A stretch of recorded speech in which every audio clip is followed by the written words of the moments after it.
Imagine your brand suddenly skyrocketing because Taylor Swift wears your product.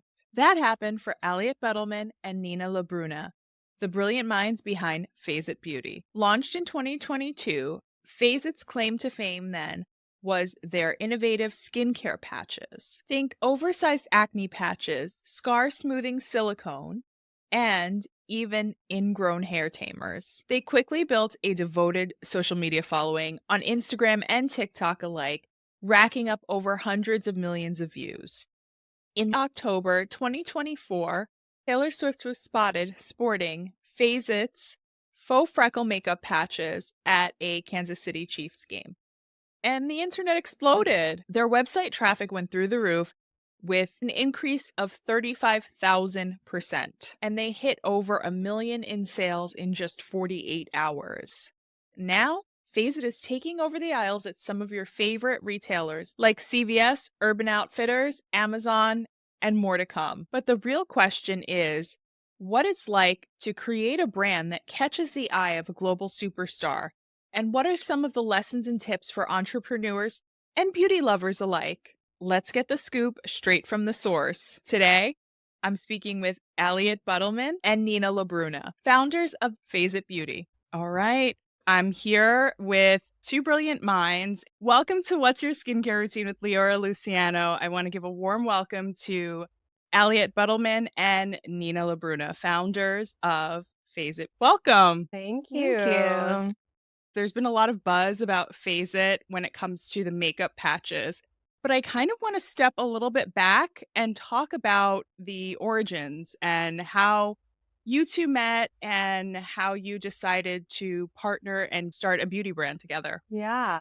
Uh, Go ahead, Ina. So, yeah, Aliett and I have been working together for 6+ years.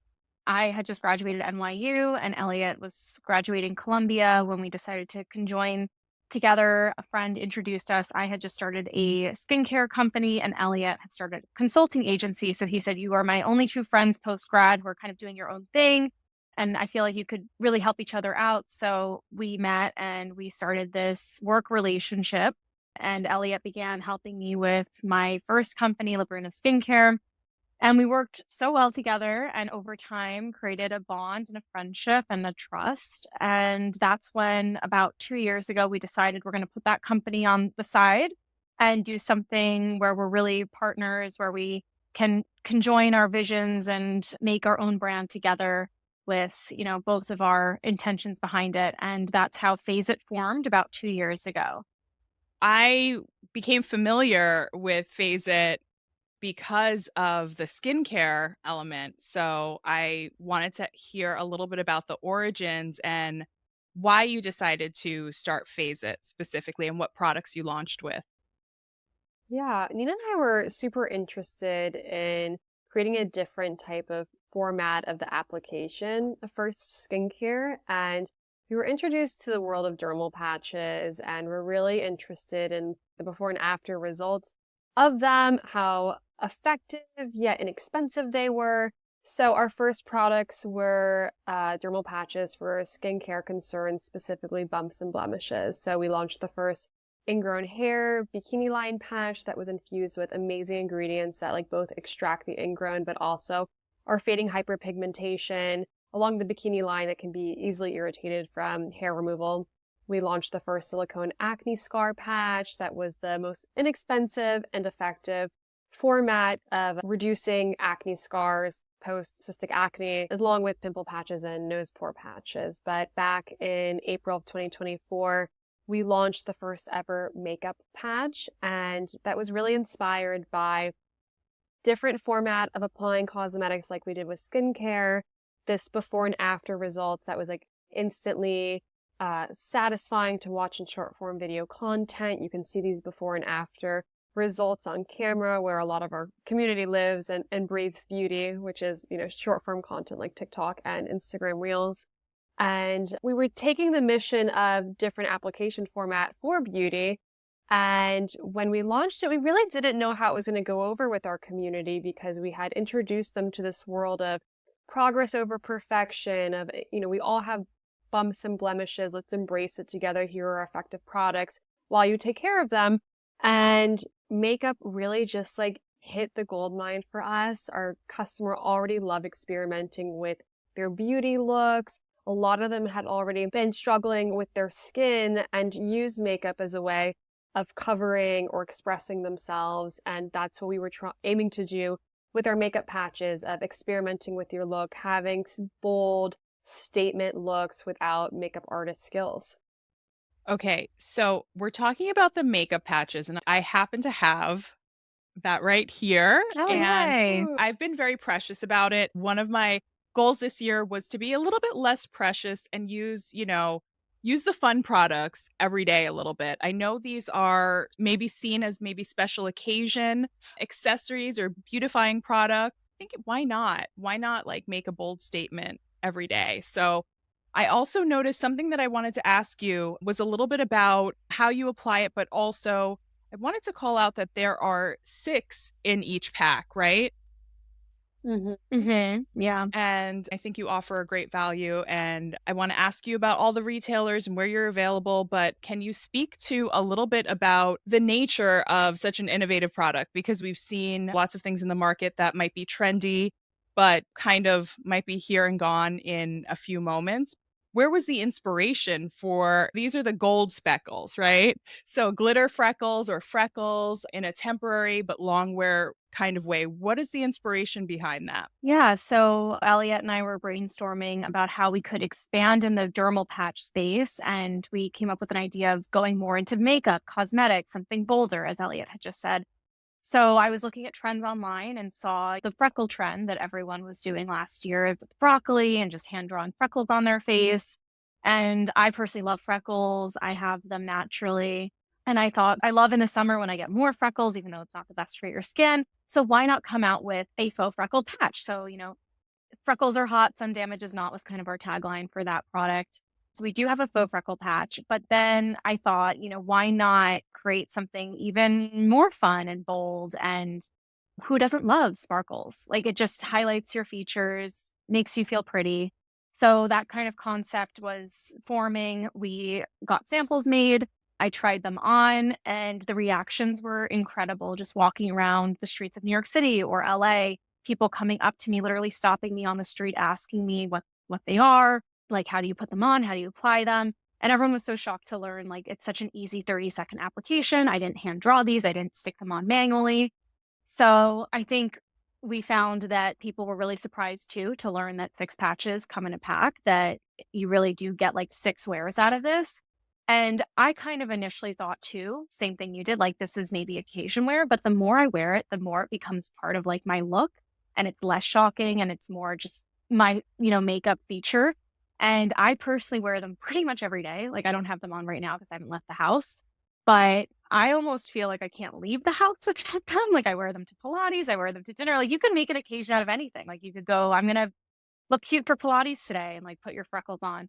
And we've really been surprised happily by that kind of reaction of people like normalizing everyday like glitter freckles is kind of the tagline we've seen people use when they wear these patches in like their everyday occurrences. So it's been fun. And yeah, it becomes just kind of almost part of maybe like people's identity, at least for me. Like, it's part of like my fashion statement now. Love that. So talking about special occasions, talking about big moments, I want to talk about the moment where Fazit really blew up. And that was with Taylor Swift, right? Yeah, I mean, we had experienced like viral moments from the beginning of the company with, the niche demographics that our products were solutions for. And as soon as we launched the makeup patches, it was aligned with Coachella weekend too. We sent to some friends that were going, just some production samples. They posted videos, it went viral. So we had a few viral moments throughout the summer and early fall when we first launched the makeup patches in 2024. But yeah, obviously Taylor Swift was a massive catalyst in putting Fazit more on this, not just national news cycle, but like international global stage that obviously we couldn't just do from our viral TikToks. I mean, her presence and her influence, just goes beyond American culture. Yeah. So with that initial virality, because I know there was a lot of buzz when you first launched them, and especially seeding product, whether working with influencers at Coachella or dedicated activations. What was that like for you to, get those initial viral moments? Did that impact your web traffic, or did you have to start kind of scaling up? Did you know that this was going to continue to kind of just grow and explode?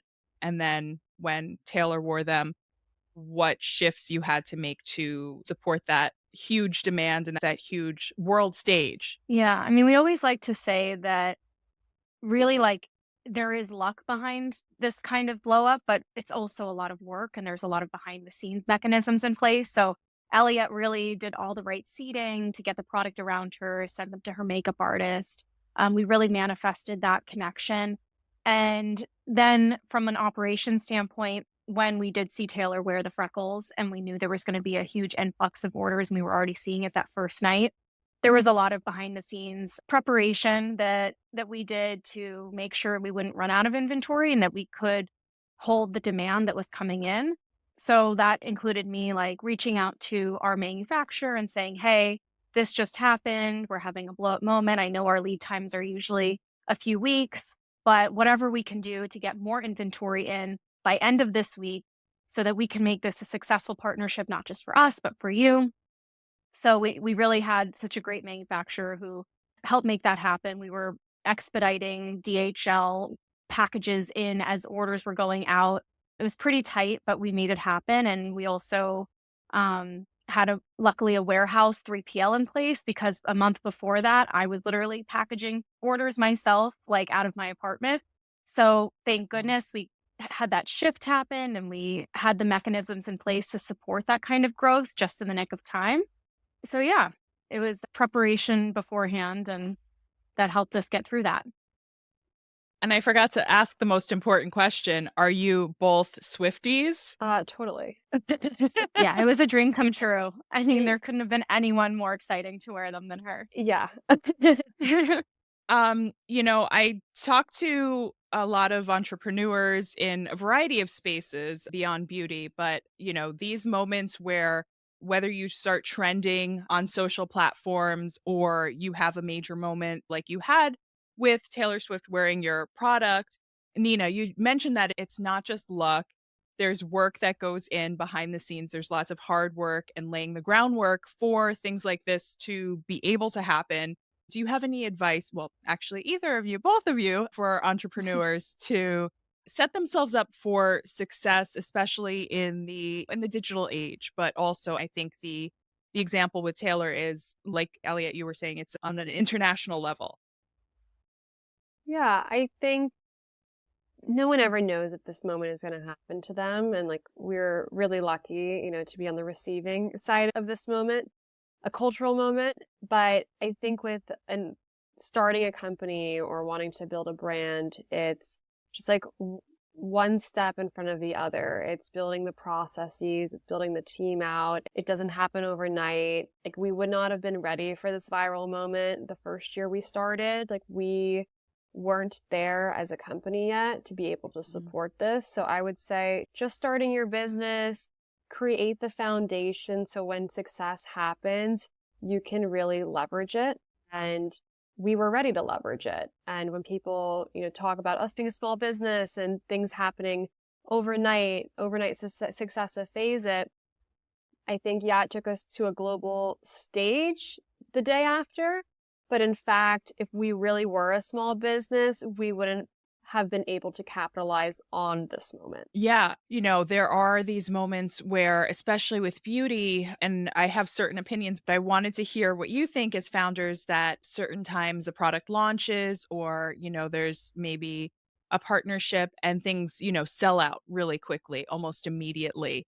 Did you sell out of product, or were you able to kind of scale to the occasion, for lack of a better phrase? I Yeah, mean, we were able to scale and to work with our team to make sure that we didn't run out of stock.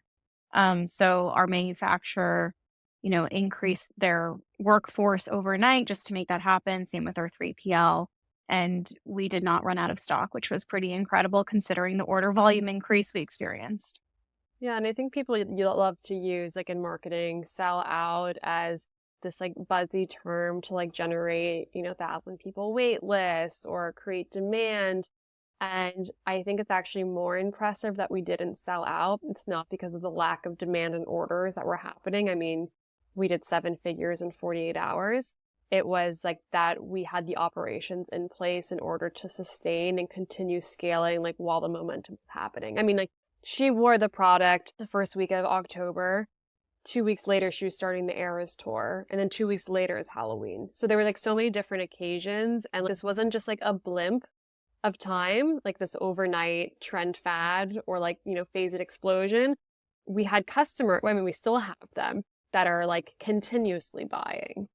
And Nina did a great job operationally that like, she calls all of our teams and has them literally hiring that night and doubling the sizes of their teams in order to help support us. I mean, this is such a kick-ass story. I'm going to just try to keep myself on task because I think what you have been able to do within beauty, especially, is really, I think, really take this opportunity, not just in sales, not just in traffic, but also to leverage it. I'm not sure what your initial goals were, but you probably were in front of a lot more decision makers at maybe doors that you wanted to be in. Could you talk about maybe getting more access to whether it's retailers or other platforms that you wanted to be a part of? Did that have an impact? And how did you leverage that? How were you able to further leverage that moment, of course, beyond sales? Yeah, I mean, like I think what a lot of people don't know is like the pre-tailor moments of like, we were like on track to hit the goals we wanted to for 2024 and being the retailers we wanted to. We had already secured CVS as our first mass retailer. We were nationwide at Urban Outfitters. Nina and I are very aligned of like what the goals and directions we want Fazit to move in. And it hasn't really shifted since Taylor. What she did is she allowed us to really have more voice and have a seat at the table with these retailers and be able to kind of demand exactly what we wanted out of this moment. And we had all of the power for the first time before. I mean, we're 2 young female founders in our 20s where, easily we get shut down in a lot of different rooms. And for the first time, we told people exactly how things were going to happen, which was the most amazing feeling ever. But I remember like 24 hours into Taylor wearing the product, I had called a friend who is a founder of the fastest growing brand at Sephora. And I said, what am I missing? Like, what do we need to tackle during this moment? I think I'm doing all the right things. And she said to me, hire a publicist, which we had already done. And she was like, you take this to land the retailer of your dreams and you ask for whatever you want. So the next day, the retailer of our dreams, who we had been talking to for about a year, actually emailed us and they were like, we know what's happening. We walked into our boss's office and we told them how we're going to make this happen. We're going to launch you in 6 weeks. And we're going to give you an end cap. And they basically met every single term that we wanted. And I mean, that was a feeling that one, like retail relationships take a year, from discussion to in store, and somebody wanted to put us in weeks. Like they understood the power of this moment, and how they could also capitalize on it. So, I mean, it's been an amazing experience. And I mean, Nina and I, after all the rejection we faced in the early days, I mean, good job, Nina. Yeah. It's nice to have a seat at the table and have leverage now. Absolutely. That's incredible. I do just want to ask, a little bit more about Taylor, but then I do want to ask you a variety of other things like your own personal skincare routines, because you are both absolutely glowing. But I just really want to underscore this because I feel like there are so many people that really see the magic of the moment, the highlight reel, and they're like, oh, wow, that's so lucky for them. But how did Taylor come upon the brand, if you can share any insights? Because I really want people to understand the steps that it takes and maybe the sort of unknown variables. You may be seeding product, you may be gifting, whether it's influencers, but also other decision makers or influential people, and you kind of don't know what happens. So can you share a little bit of insight into that?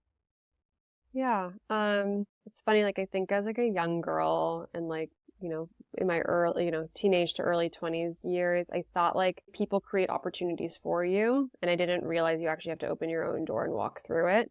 And I think this goes in hand with our strategy. Like a celebrity's not just going to unless you're really lucky, stumble across your product. Like manifesting doesn't work just like that. Like there's a lot of steps in place to make things happen. And, again, like this going back to like not an overnight success. So like we had real strategies in place to make sure our product and Phase It was in front of Taylor every which way. And it started with, I reached out to her makeup artist. She only works with one. We sent her products back in May of 2024. She didn't wear it till October. Sabrina Carpenter was opening for her in the last leg of her tour. We sent to her team. So I was like, maybe she sees it on Sabrina Carpenter and she likes it so much that she wants to wear it. I mean, the psychology behind this. There is psychology behind influencer marketing, everybody. Then I was like, okay, well, she's at the Chiefs games in the fall. Maybe if the other wives and girlfriends in the VIP box are wearing it, Taylor will see it and she'll love it. So we had all these different strategies in place to make sure Phase It was all around her. Maybe it was one of those strategies. Maybe, she saw Phase It at Coachella when she was there with Travis. Maybe she saw one of our viral TikToks or Instagram reels. So it could have been anything, but we were very intentional about what we were going to do in order to get it in front of her. That's incredible. Have any of your strategies changed? I know you had strategies for growth and expansion in place, but since this particular moment, have they changed or are you staying on track? Yeah, I mean, our company grew really quickly overnight. I mean, we went from a small business to more of a growth stage company. Our team has gotten larger. As much as I think scrappy strategies are what have made Phase It what it is today, you can keep that essence of who you are as entrepreneurs and what your company is, because I think that's how you kind of stay relevant and pay for things.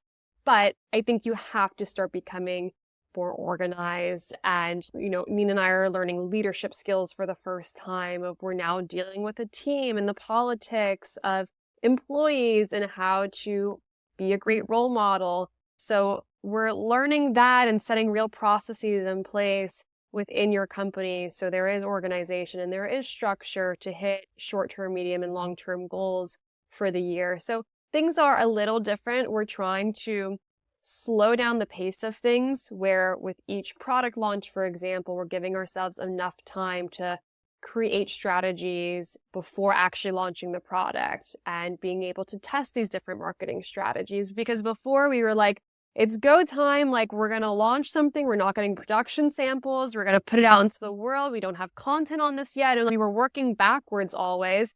So for the first time, we're like actually giving ourselves time to be even more intentional about like what we're putting out into the world. And we also have a lot more eyeballs on us than we ever did before. So we're having to be a lot more careful with decision making. That's great. I have another 10 questions based on that. But I want to ask you both about your skincare routine because this is something we always talk about. This is one of my favorite topics. I don't know, Nina, if you want to start, do you have any concerns or if you want to keep them private? I respect that, but kind of walk us through your skincare routine if you can. Yeah, I've been pretty lucky with my skin. It's normal. It's not too oily or too dry. I do pay a lot of attention to it though, and I love my skin regimens in the morning and at night. I do use a lot of my LaBruna skincare products. So the first company I launched, we have a nourishing face oil that's just super luxe, rich, hydrating, moisturizing, and I definitely feel like an immediate response in my skin when I put it on. So I wear that almost every day. And I've kind of gotten into like a Korean skincare kick recently. So I've been using Mixsoon pads a lot. They have these toning I pads love that are just them. so, yeah. Do you know those? They're so good. I also Yes. have been using Dr. Malexin too. He has this serum that sometimes I mix with like tanning drops. And I feel like it just gives my skin that like smooth, glowy look. I love tanning drops Okay. because my skin gets super pale in the winter. So it's like nice to give it a little pick me up. And then, yeah, I don't know. With makeup, I keep it pretty simple. I do love e.l.f. I like love their Halo Glow foundation. So I use that. Recently discovered Rhode, Bobbi Brown's new company. And I also love their foundation. And they have this like cheek stainer tint thing that I use. So it keeps it kind of fair. And then I always wear Chantecaille lipstick. That's my to-go lipstick. Okay. I love that. Do you have any rituals or anything? Is there anything that you do, maybe not daily, but maybe weekly or anything like that? Whether it's Um, facials or whether that those are DIY or if you go to an esthetician.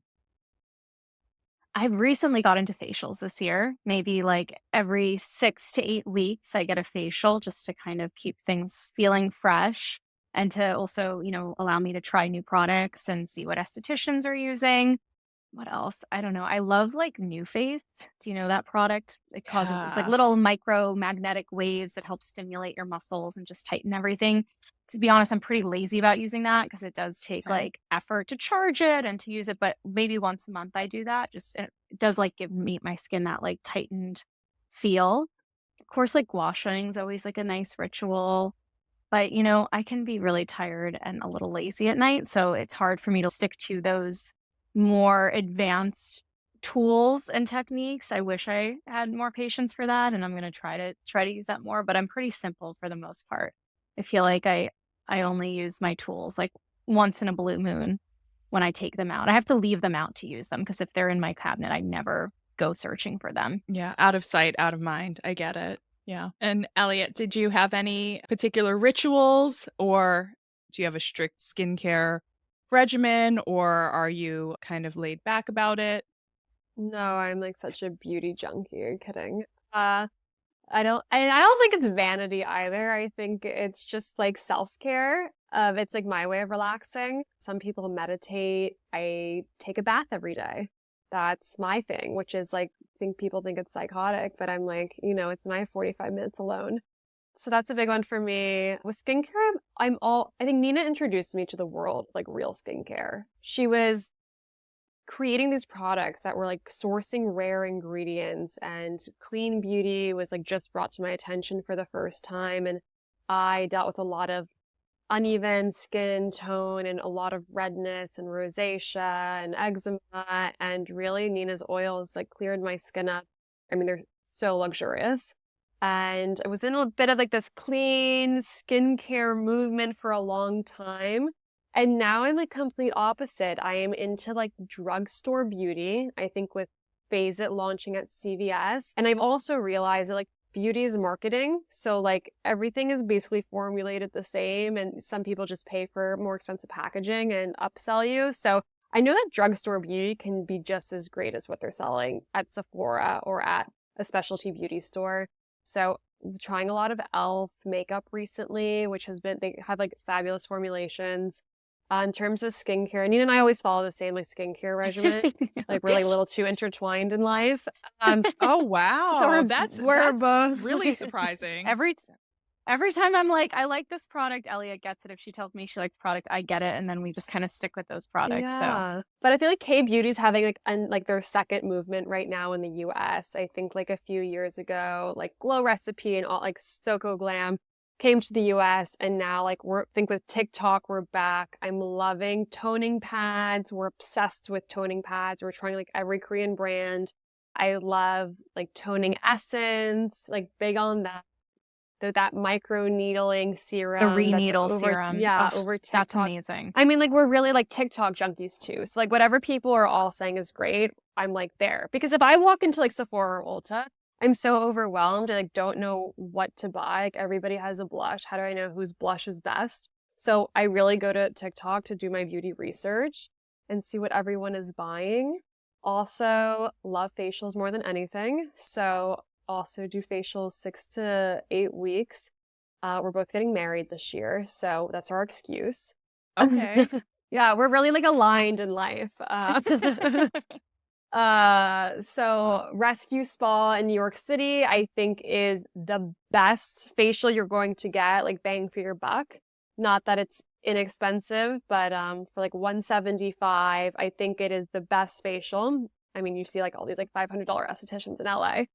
And then I got a buccal facial massage recently where they put their hands in your mouth and massage Tell you. me Like Tell me I don't everything. know actually if I don't know if I liked it. And like I'm so like experiment, like I put your hands in, I don't care. But she's like massaging me for the inside out, and like I have like I keep all my stress in my jaw, but I was like, this is relaxing. This is like a little painful. Yeah, I mean, that's, I'm always trying new things. I feel like your skin gets used to a certain routine for a certain point, and then it almost gets too used to it that you're not seeing the same results. So I think it's good to freshen it up. I think you should freshen your beauty routines based on seasonality. My like winter and summer routine are so different. God, I love beauty. Same. Yeah. So I have to go back to that buccal fat facial. Did you see like a before and after difference? I know maybe you didn't enjoy like that experience necessarily, but did you see like were you more snatched? I'm not gonna lie, I really wasn't. But when I do get Okay. like I like to find estheticians that do facial massage as like their main, you know, differentiating factor of a facial, and I always see results. Even when you do it at home yourself, and you can see the difference Mhm. between the sides of your face. But no, the buccal one, not really. But Okay. lavish experience. Speaking of I weird beauty things, Elliot and I went to yes. Sculpt this morning. Do you know what Sculpt is? Have you seen Yes. that? Yes. Yeah. Yes, absolutely. My dad is a plastic surgeon, so he has a machine in his office. And Elliot is having her bachelorette next weekend, so we both were like, we gotta tone up our bellies before that trip. That one's a weird beauty debate. How did that feel? Because it's like doing I can't remember, insert correct number of crunches for, like, 20 Yeah. minutes or whatever. So 50,000. how Yeah. yes, there you go. How was it? Were you sore after? What was that like? I think it preps you for childbirth. I'm like, you're like having legitimate like contractions, like, and you're like laying down on this bed and you're like dying laughing. And then like the patterns of like whatever's happening, like the microcurrents are different. So like you'll get like tap, tap, and then it'll tap, tap, tap, tap, tap, tap, tap, and you're like, and then you're like dying. Anyway, I haven't had a child, but I would Yeah. imagine childbirth is a That's what little my mom similar. said it feels like. 'Cause she has had a child and she's like, it feels like contractions. I mean, it actively contracts your muscles. Like you're just lying there and it's Okay. forcibly contracting your muscles. Okay, so does this mean you're going back for more sessions or one and done? I don't know if it works, to be honest. I mean, we were just feeling like pasty white from winter in New York, and we haven't been encouraging ourselves to go to the gym recently because it's been like It's 17 too cold. degrees. So, we used Daddy for his ab sculpting machine this morning. I think it works. I've done it quite a few times. The first time I did it, I was so sore. I couldn't sit up when I woke up in the morning. Like I had to roll out of bed because my abs were so sore from it. I was hysterical. But like now that my body's used to it, I don't know if it's as effective. But the first few times you do it, it's intense. Wow, great to know. Okay. So you're like, I mean, you're basically a pro with it. Now you're just like, you have to get bumped up to the next level. I don't know what that is, Yeah, but like, I've done it quite a few times now. Definitely. Leveling up. okay. So it seems like you are both equally down to try different things or the same things pretty much like together, which is pretty great. Is there anything else? I know you have, your separate wedding plans. I'd imagine it's not like a joint wedding, right? Nothing like that? I think we did Almost. consider it at one point, yeah. Like, why not save money and just do it together? Our fiancés are friends too, but no, we're not that crazy. It would be memorable, would be unique. But yeah, I know I have so many more questions and what's next for the brand? If there's anything you can share. I know there's several iterations, different styles. Are there going to be more products that you can speak to? Anything you can share, I'd love to know. Yeah. We're gonna have a pretty exciting year ahead of us. Next month alone, we're launching 7 different products. So we have lots of variety coming out. There are dream retailers being announced soon enough, and also dream partner collab. We're really leaning into this sports beauty collaboration section, so there's more to come there. But yeah, lots in the pipeline to look forward to. Yeah, we have fun holiday drops coming, 2 new products for Valentine's Day that will be exclusive to our website and Urban Outfitters. We're launching new categories of makeup patches, which are really exciting, that I think will also be really fun for festival season. And yeah, no, there's so much still happening. Taylor was the catalyst, but really have continuously innovated within product development. We have really fun marketing collaborations that will be announced hopefully in the next few weeks and then another one in March. But yeah, no, a lot in store for Fazit. So basically, with progress over perfection in mind, are there any lessons that you have for entrepreneurs that are coming up and, see you in stores and see all of your success? And after hearing a little bit more about your journey and your trajectory, do you have any advice or any wisdom for, whether it's women in beauty or entrepreneurs in general that you might want to impart? I think we have a few tips that we always come back to, but my favorite is, when you look at a big picture of where you want to go, of all the goals you're setting, it can be extremely overwhelming and daunting. So breaking that apart and kind of having that bigger picture in mind. So you're always looking towards the horizon, you're looking towards the end goal, but setting smaller steps along the way that are achievable and doable, especially on a daily basis. And just getting up every day and doing those things and saying, today I'm going to achieve 10 things, and tomorrow will be another 10, and the next day another 10. And over time, that collectively turns into a lot of change and a lot of work. So, yeah, just being persistent, being organized, and, not getting overwhelmed by the dream picture. Love that. Any other words for us, Aliett? Yeah, I would say find other female entrepreneurs and founders, reach out to them. They've all been where you have been. So I think most people are happy to take a call with somebody and, give them their words of wisdom. Bring on advisors or mentors onto your team to guide you along the way because they've been there before. They think it's a really isolating career. So try and surround yourself around other women who are building things, just so you have a community to go back to, to share your paths, your challenges, and have a support group along the way. That was excellent. Thank you so much. Thank you both so much for your time. I know there's a lot coming up for Phase It. So, where do you want people to find out more? How can they connect with you, Phase It Beauty, all of that? Yeah. We are Fazit Beauty across all social channels, mostly active on Instagram and TikTok. And then Nina and I also share behind the scenes of what it's like to build a beauty company. You can find me mostly on TikTok at Aliett Butts, and then I'll share more travel and aesthetic photos on Instagram, same handle. Yeah. And I'm just at Nina LaBruna for both TikTok and Instagram.